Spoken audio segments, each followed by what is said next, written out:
ज्योतिष और जीवन में आपका स्वागत। श्री गुरु चरणों में नमन कर श्री गणेश की वंदना करता हूं।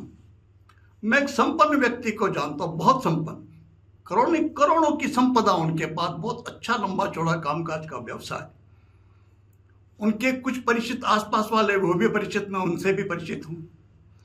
मैंने उनके, अच्छी उम्र हो गई है उनकी, मैंने जीवन में कभी उनके चेहरे पर मुस्कुराहट नहीं देखी। मैंने क्या नहीं देखी, किसी ने नहीं देखी। मैंने एक दिन मेरे निकटतम मित्र से पूछा जो उनको जानते थे, मैंने कभी आपने उनके चेहरे पर हंसी मुस्कुराहट देखी? उन्होंने कहा नहीं। उन्होंने कहा मैंने क्या, किसी ने नहीं देखी। आपने क्या, किसी ने नहीं देखी। मैंने पूछा कारण इसका। उन्होंने हंसते हुए कहा कि मुस्कुराहट देख करके, चेहरे पे हंसी देख करके और मूड अच्छा देख के कहीं कोई फरमाइश ना कर दे, कहीं कोई कुछ मांग ना ले, इसलिए चेहरे पर। अब उन्होंने सच्चाई है या उन्होंने मजाक में कहा, ये वो जाने, लेकिन ये सच्चाई, वास्तविकता है। यह मनोवैज्ञानिक तथ्य है ये कि व्यक्ति प्रसन्नता में ही देता है। घर परिवार में भी जब पति का मूड अच्छा देखे तो पति भी कोई ना कोई फरमाइश सरका देती है, और बच्चे भी पिता का अच्छा मूड देख करके ही अपनी फरमाइश रखते हैं। ये तो हम देखते हैं रात दिन के जीवन में। मूल बात यहाँ ये क्यों बोल रहा हूं, यह बात केवल व्यक्तियों पर, हम सांसारिक जनों पर ही लागू नहीं होती, यह बात सब पर लागू होती है। देवी देवताओं पर भी, प्रकृति पर भी, पंच तत्वों पर भी। वो भी सब देते हैं, कुछ भी प्रसन्नता में ही देते हैं। इसीलिए तो देवी देवताओं की उपासना की जाती है। कोई दुर्गा चालीसा का पाठ करता है, कोई हनुमान चालीसा का पाठ करता है। क्या है उसमें? उसमें उनकी महिमा का गुणगान है। और जब कोई भी अपनी महिमा को, अपनी प्रशंसा सुनता तो प्रसन्न हो ही जाएगा। और वो करने के बाद कहते हैं हमारे पे कृपा करो और हमारा ये काम कर दो। ये सामान्य सी बात है, इसमें कोई बुराई नहीं, ये सिद्धांत है। जितने भी उपासनाएं देवी देवताओं की जाती हैं, उसके पीछे एक ही कारण है, वो है उनकी प्रसन्नता प्राप्त करना और उनकी प्रसन्नता के माध्यम से अपने कार्य को सिद्ध करवाना उन देवता से जिसकी वो उपासना करते हैं। यही वास्तविकता, ये तथ्य है। हनुमान जी के बारे में बात करें हम, उनके जीवन का थोड़ा सा वृत्तांत देखें, समझें, तो हम एक बात पाएंगे। प्रभु राम से मिलने के बाद जब तक प्रभु राम को अपने परम शत्रु रावण पर विजय नहीं मिल गई, तब तक उनका जीवन पूरा एक तरह से यूं कह सकते हैं कि संघर्ष में, लक्ष्य पर लक्ष्य उन्हें मिलते रहे। जब वानर राज सुग्रीव को अपनी राजधानी बाली ने, उनके बड़े भाई ने प्रताड़ित करके निकाला, उसकी पत्नी को अपने कब्जे में करके, उसको रख करके, बंद करके, और सुग्रीव जब बाली के भय से छुप के रह रहे थे, भगवान राम की पत्नी माता जानकी का हरण रावण करके ले जा चुका लंका। प्रभु राम माता जानकी को, सीता को ढूंढने में घूम रहे थे, और उसी समय सुग्रीव ने देखा उनको आते हुए। उन्होंने हनुमान जी को भेजा कि देखो कहीं ये हमारे शत्रु का, बाली के भेजे हुए व्यक्ति तो नहीं है। हनुमान जी इस तरह पहली बार भगवान श्री राम से मिले। उन्हें पता चला कि ऐसी ऐसी घटना घटी है। सुग्रीव जी से मुलाकात करवाते हुआ बाली के वध की योजना बनी, ये कथा जानते हैं हम सब। वहां से लेकर के वो जो लक्ष्य मिला, माता जानकी का पता लगाना और उसके बाद योजनाबद्ध तरीके से रावण पर आक्रमण करना, क्या क्या नहीं हुआ। जब रावण की लंका में गए हनुमान जी माता जानकी का पता लगाने के लिए, खोज के लिए, तो वहां क्या नहीं हुआ। अक्षय वो अशोक वाटिका उजाड़ी हनुमान जी ने, लंका जलाई, रावण के पुत्र का वध हुआ, कितना कुछ आने के बाद फिर जब युद्ध की तैयारी चली, आही रावण अपहरण करके ले गया भगवान राम का, लक्ष्मण का, उनको मुक्त करा के लाना, फिर लक्ष्मण के प्राण संकट में पड़े तो संजीवनी बूटी लेकर क्या है, कितना कुछ, कहाँ है चैन, राम काज कीने बिनु मोहि कहाँ विश्राम। ये भगवान हनुमान जी का कहना है ना, ये हमने देखी परिस्थिति। अर्थात सीधा सा तात्पर्य यह है, पूरा जीवन भगवान राम से मिलने के बाद से लेकर के और लंका विजय तक, रावण के वध तक हनुमान जी बराबर निरंतर एक अपने स्वामी के कार्य में लगे हुए हैं। लक्ष्य बहुत बड़ा, छोटा नहीं लक्ष्य, जिसकी पूर्ति आसान नहीं, ये सब जानते हैं। वो भी जानते थे इस बात को, भगवान हनुमान जी भी जानते थे, लगे हुए थे। एक कोई व्यक्ति जो परम सेवा भावी है, जिसके लिए अपने स्वामी के कार्य को पूर्ण करने का, अपनी कंपनी या जिस सेठ जी क्या जिसके यहाँ भी वो नौकरी करता है, जिसके भी काम करते हैं, बड़ी ईमानदारी से उसका ध्येय यही रहता है, किसी तरह से मैं अपने मालिक के दिए हुए लक्ष्य को पूर्ण करूं, तो उसका भी वही रहता है। जब तक वो लक्ष्य प्राप्त नहीं कर लेता, उससे चैन नहीं मिलता। हनुमान जी देवता हैं, लेकिन वो दास भाव के देवता हैं।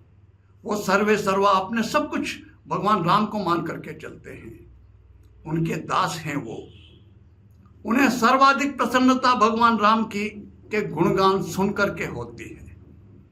तो जब लंका में वहां पर भगवान राम ने आक्रमण किया, रावण का वध हुआ, माता जानकी को उन्होंने जब वहां से मुक्ति मिली रावण की कैद से, वह क्षण हनुमान जी की परम प्रसन्नता का क्षण है। अभी कलयुग में सप्त चिरंजीवियों में से एक माने जाते हैं हनुमान जी। आज भी उनका अस्तित्व माना जाता है और बहुत सहज भाव से प्रसन्न होने वाले देवता हैं वो हनुमान जी। गांव खेड़े में सड़क किनारे छोटे चबूतरे पर हनुमान जी बैठे, वहां से लेकर के बड़े बड़े भव्य मंदिर तक मिलेंगे आपको हनुमान जी के। कोई उनकी चालीसा का पाठ करके उन्हें प्रसन्न करने का प्रयास करता है। कई मंत्र हैं उनके, कई शाबरी प्रयोग हैं। कोई रामायण का संपूर्ण पाठ, पूरे रामायण की महिमा भगवान उनको सुना करके, क्योंकि भगवान राम की महिमा सुन करके परम प्रसन्न होते हैं। कितने ही विधान है, क्यों बने हुए हैं वो? हनुमान जी की प्रसन्नता के लिए, उनको प्रसन्न करके उनसे अपना कार्य सिद्ध करवाने के लिए। वो कार्य कुछ भी हो सकता है, रक्षा हो सकती है, शत्रुओं से रक्षा होती है, किसी के किए हुए शत्रु बाधा वगैरह से उससे बचाव हो सकता है, कुछ भी हो सकता है, जो भी कार्य, जो भी लक्ष्य हो। लेकिन वो इसीलिए लगते हैं, करते हैं, ताकि हनुमान जी की कृपा से उनके कार्य सिद्ध हो जाए। यही लक्ष्य है ना। वर्ष में एक दिन ऐसा भी आता है जब इतना कुछ भी प्रपंच करने की आवश्यकता ही नहीं, वो परम प्रसन्न अवस्था में होते हैं और प्रसन्नता में ही व्यक्ति होता। मैंने शुरुआत इस बात से की। इस बात को तो भिखारी जो मांगने वाले वो भी जानते हैं, इसीलिए वो सवेरे सवेरे मांगने निकलते, शाम को कभी नहीं आते। वो जानते हैं कि शाम को व्यक्ति की मनस्थिति बहुत दिन भर के खटपट से परेशान हो चुका होगा व्यक्ति, और बड़ी मुश्किल से देगा। सवेरे प्रसन्न उठा है, बड़ी मानसिक आनंदित अवस्था में होता है व्यक्ति, इसीलिए भिखारियों को भी सवेरे सवेरे मिल जाता, शाम को नहीं। इस बात को तो वो भी जानते हैं। इसलिए हमको हनुमान जी की उस प्रसन्नता का लाभ लेना चाहिए। विशेष कुछ प्रयास करने की आवश्यकता ही नहीं, उन्हें प्रसन्न करने की उस दिन वो तो परम प्रसन्न अवस्था में बैठे ही हैं। और हम इस बात को समझ चुके कि व्यक्ति देता ही प्रसन्नता में है। क्या व्यक्ति और क्या देवता, सब प्रसन्न होते तभी प्रदान करते हैं। तो दशहरे के दिन सायंकाल, इस विषय पर पहले भी वीडियो बनाए, लेकिन 10-15 मिनट के वीडियो में सब कुछ समाहित कर देना संभव नहीं होता। आज कुछ विशिष्ट कुछ जोड़ने का प्रयास करता हूं। तो दशहरे के दिन सायंकाल रावण वध के बाद भगवान हनुमान जी के मंदिर में अवश्य जाना चाहिए। और ये तो सामान्य सा नियम है, गुरु के पास, देवता के पास, मंदिर में, इनके पास कभी भी खाली हाथ नहीं जाना चाहिए। ये बात सामान्य से एक मानने वाली, जो सब समझते हैं इस बात को। हम पुष्पमाला, प्रसाद, सामान्य से भेंट, जो भी कुछ हम अर्पित कर सकते हैं, हमारी सामर्थ्य वो अवश्य लेके जाएं, अर्पित करें और उन्हें अपनी कामना के अनुसार प्रार्थना करें। 1 मिनट के लिए मैं थोड़ा सा अलग अलग कामों पे आपको कुछ थोड़े से विधान बताता हूँ, सरल से आप करें, आपको बहुत कारगर रहेंगे। कोई व्यक्ति यदि शत्रु बाधा से पीड़ित है तो उस दिन वहां जाकर के प्रसाद आदि निवेद करके सबसे पहले एक पाठ हनुमान चालीसा का करें, और एक पाठ हनुमान चालीसा का करने के बाद 3 पाठ, 5 पाठ, 7 पाठ, 11 पाठ, 21 पाठ, जैसी समस्या है, जैसी शत्रु बाधा है, जैसा प्रबल शत्रु, उसके अनुसार निर्धारित करके बजरंग बाण के पाठ करें। एक पाठ हनुमान चालीसा का, उसके बाद 3, 5, 7, 11 बजरंग बाण के पाठ करके, और फिर उनसे ये समझ के चलें कि वो साक्षात सामने प्रसन्न अवस्था में विराजमान है। प्रभु, मुझे इस शत्रु से, पूरी शत्रुता से मुझे मुक्ति दिलाओ, ये प्रार्थना करनी चाहिए। अवश्य उस शत्रु बाधा से मुक्ति मिलेगी। भगवान हनुमान जी वो तो है ही पर प्रसन्न अवस्था में, उस दिन ना करने का प्रश्न ही नहीं, ये हो जाएगा। अब आगे दूसरी बात करते हैं। कोई लक्ष्य है जीवन में बड़ा कुछ प्राप्त करने की, किसी भी प्रकार का, वो चाहे कुछ भी हो सकता है, व्यापार से संबंध हो, जीवन में किसी कुछ प्राप्त करने के लक्ष्य की प्राप्ति, तो सामान्य दृष्टि से एक बात देखें, कोई भी व्यक्ति कोई जब बड़ा काम करेगा तो उसके लिए उसको पूरा अपने सामर्थ्य में आना होगा, अपने पूरी शक्ति का एहसास उसको होगा कि हाँ मैं ये कर सकता हूं, तभी तो वो सामने वाले व्यक्ति का कार्य करेगा। हमने कहा भी, सामने वाले कहा कि हमारा ये काम कर दो, और वो जानते हुए भी, सक्षम होते हुए उसको लगा कि नहीं मैं नहीं कर पाऊंगा, तो फिर हमारा काम नहीं हो पाएगा।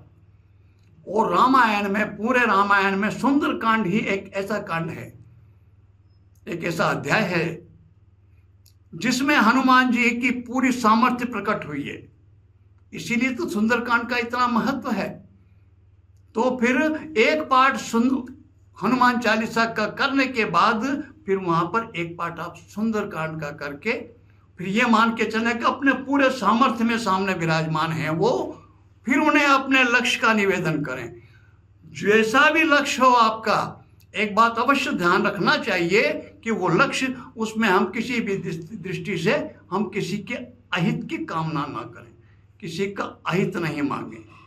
यदि शत्रुता भी है, बजरंग बाण भी, वहां पर एक बात बहुत आवश्यक है, हमारा स्वयं का निर्दोष होना बहुत आवश्यक है, तभी उनकी कृपा मिल पाएगी। यदि मान लीजिए हम दोषी भी हैं और फिर किसी का अहित हमने करवा दिया, उन्हें क्रोध या कुछ भी प्रार्थना करके, तो उसके परिणाम बहुत बुरे निकलते हैं। ये बात हमें अवश्य ध्यान में रखनी चाहिए। कभी भी किसी के अहित की कामना किसी से प्रसन्न अवस्था में नहीं मांग लेना चाहिए। फिर किसी भी देवता से की बात हो, किसी भी देवता की उपासना की बात हो, तो लक्ष्य प्राप्ति कुछ बड़ा करना चाहते हैं तो सुंदरकांड का पाठ करें। हम किसी भी प्रकार का, ना हमारी कोई लक्ष्य विशेष प्राप्ति की आकांक्षा और न ही हम किसी शत्रु बाधा से पीड़ित हैं, लेकिन है तो प्रसन्न वो, आस्था हमारी उनमें। हम चाहते हैं कि सब कुछ जीवन में स्वतः अपने आप सही चलता रहे। इसके लिए क्या करें? सामान्य सा प्रसाद वगैरह वो तो ले ही जाना, वो ले जा करके जितनी हमारी आकांक्षा, जितनी हमको सामर्थ्य, जितना हम समझ दे सके, कम से कम एक तो है, उसके बाद 3 पाठ, 5 पाठ, 7 पाठ, 11 पाठ हनुमान चालीसा के करें। हनुमान चालीसा में क्या, केवल उनकी महिमा का गुणगान है। हमें कुछ विशिष्ट कामना नहीं उनसे, हमें किसी शत्रु बाधा से मुक्त नहीं होना, किसी लक्ष्य पूर्ति की भी प्रार्थना नहीं करना है। केवल वो प्रसन्न तो है ही, और उनकी प्रसन्नता में फिर उनकी महिमा का गुणगान करना है और प्रार्थनाएं करने की बस आपकी कृपा बनी रहे। इतना सा भी कोई व्यक्ति हम कर लेते हैं तो हम देखेंगे वर्ष भर हमारा बहुत सुरक्षित रूप से, ढंग से, किसी प्रकार की समस्या नहीं आएगी। वो हर प्रकार से ध्यान रखेंगे, और जिसका ध्यान हनुमान जी रखेंगे उन्हें क्या समस्या आ सकती है। तो हनुमान जी के महिमा, उनकी प्रसन्नता किस दिन परम अवस्था में होती है, यह मैंने थोड़ा सा आपको क्यों होती है कारण सहित, और हम कैसे उसका लाभ ले सकते हैं ये समझाने का प्रयास किया। भगवान हनुमान जी आप सब पर कृपा करें, आपकी जो भी आकांक्षा हो उसको पूर्ण करें। इसी प्रार्थना के साथ मैं आप सबको नमन करता हूँ। नमस्कार।